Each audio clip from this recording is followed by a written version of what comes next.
On October 6, 2003, an air taxi pilot, Willie Fulton, flew to the Alaskan peninsula to pick up two campers who had been there for over a month, Timothy Treadwell and his girlfriend, Amie Huguenard.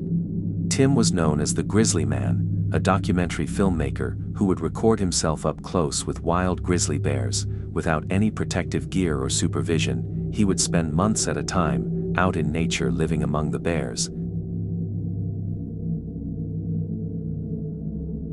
And on this particular trip, his girlfriend Amie accompanied him. As planned, Fulton arrived on this scheduled date, landed the plane near Tim and Amie's campsite, then got out and began calling their name. But there was no response, which was unusual. Fulton looked around a bit, then saw a large bear slowly approaching him. He quickly ran back to his plane and took off. As Fulton began to fly away, he saw the bear eating the remains of a human rib cage, which he knew had to belong to either Tim or Amie. Fulton tried to scare the bear off by flying over it multiple times, but the bear did not retreat. It continued eating the human remains. Fulton later returned with park services and took them to the location of the incident. As the men were walking through the brush, one of them spotted the bear and yelled.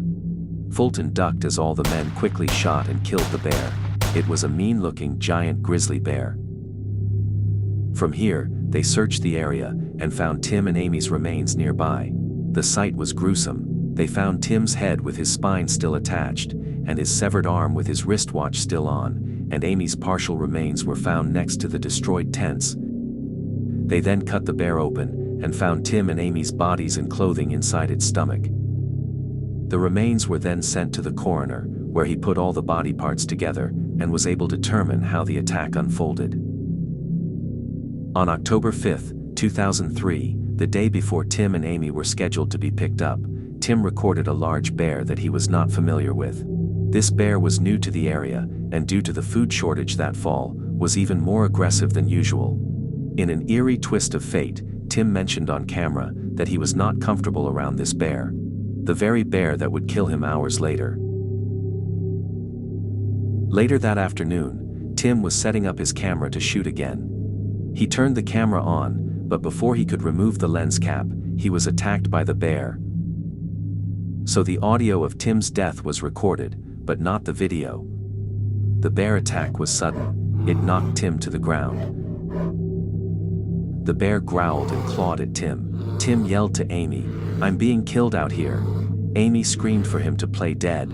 Through Tim's agonized screams, he tells Amie to run, but Amie remained by his side and grabbed a metal frying pan and attempted to get the bear to stop by hitting it. The bear then pulled Tim by the legs and carried him off into the forest. Before returning shortly after and attacking Amie, she was killed just outside of her tent.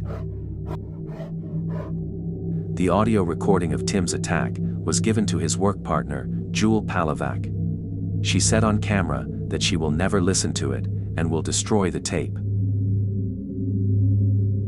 There are audio files online claiming to be the recording of Tim's attack, but these are all unconfirmed. In 2005, all of Tim's footage was put together for a documentary titled Grizzly Man.